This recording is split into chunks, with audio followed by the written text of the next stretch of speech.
કે સંપત્તિ બે પ્રકારની હોય, એક સાત્વિક ને એક આસુરી. પણ સાત્વિક સંપત્તિ જો તમારા ઘરની અંદર હોય તો તમારા હાથે સારા કાર્યો જ થાય. અને માટે તો કોઈ કવિએ કહ્યું છે કે ભક્તિ કરો પાતાળમાં પ્રગટ હોય આકાશ.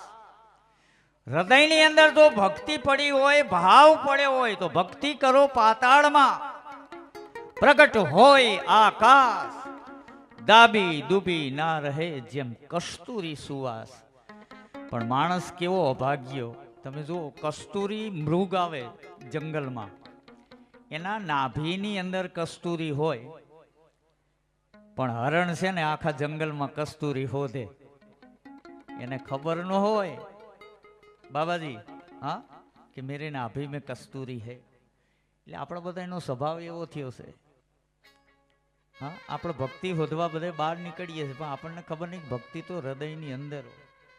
એને જાગૃત કરવાની જરૂર છે.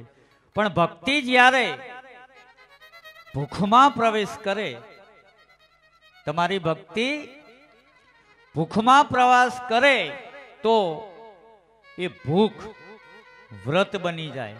આપણે કહીએ છીએ ને કે હું શ્રાવણ મહિનો નાવું છું, હું સોમવાર રહું છું, હું પૂનમ રહું છું, હું અમાસ રહું છું, વગેરે વગેરે. ભક્તિ જ્યારે પાણીમાં પ્રવેશ કરે તો એ પાણી પછી ચરણામૃત બની જાય. ભક્તિ જ્યારે ભોજનમાં પ્રવેશ કરે તો પછી એ ભોજન પ્રસાદ બની જાય. ભક્તિ જ્યારે યાત્રામાં પ્રવાસ કરે તો એ યાત્રા પછી તમારું તીર્થ બની જાય. ભક્તિ જ્યારે સંગીતમાં પ્રવેશ કરે તો એ સંગીત કીર્તન બની જાય. અને ભક્તિ જ્યારે ઘરમાં પ્રવેશ કરે તો એ ઘર મંદિર બની જાય.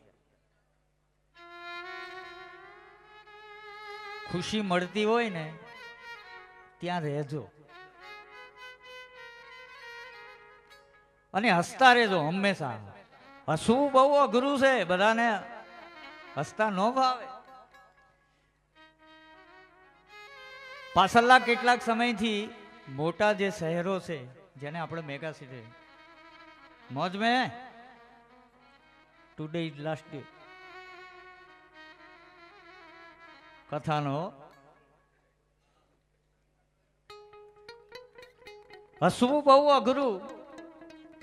અત્યારે શહેરમાં લાફિંગ ક્લાસ ચાલે, એટલે માણસ ત્યાં હસવા જાય.